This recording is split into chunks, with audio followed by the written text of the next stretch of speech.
Ayan mga kamamshi, bali pupunta na pala kami ng bayan yan. At syempre, kasama ko tong dalawang to.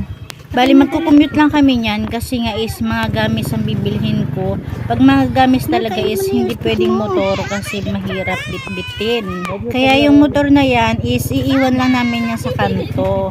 Para kahit papano naman is makatipid kami dyan sa pamasahe sa padjak. Kasi sayang naman, magkano rin yung pamasahe dyan sa mga pedicab. Time check pala tayo niyan is magpa 5 PM.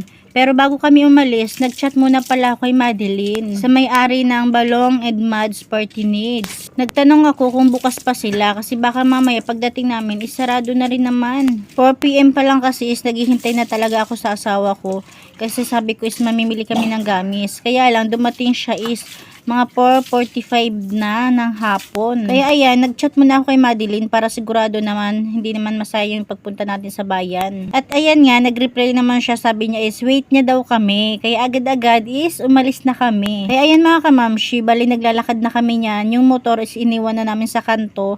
Papunta na kami sa sakayan ng tricycle. Ayan mga kamamshi, bali 30 minutes lang naman ang tinakbo. Nakarating na kami kina Balong and Mads Party Needs. Pagdating nga namin sa bayan is pumila pa kami dahil nag-withdraw nga kami. Ayun mga kamamshi, sa ngayon is keep on watching muna.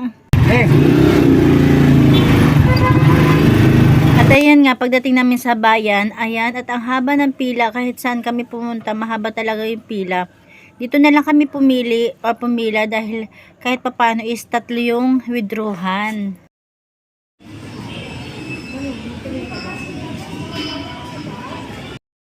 At ayan na nga mga kamamshi, buti na lang natapos din tayo. Ngayon is papunta na tayo sa bilihan ko ng gamis. Ayan, at sabi ko nga sa asawa ko is bilisan namin dahil anong oras na. Kaya lang problema is traffic din. Napakarami talagang tao, tingnan nyo naman.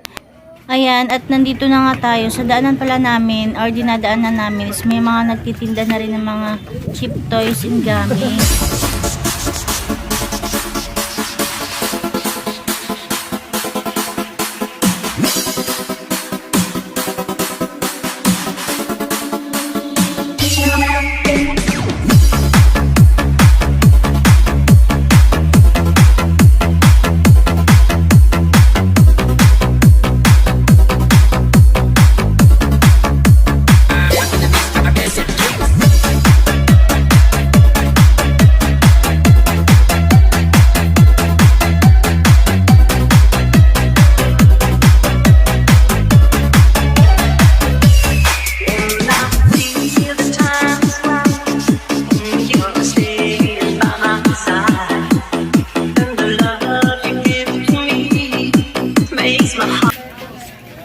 Hello po.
na ang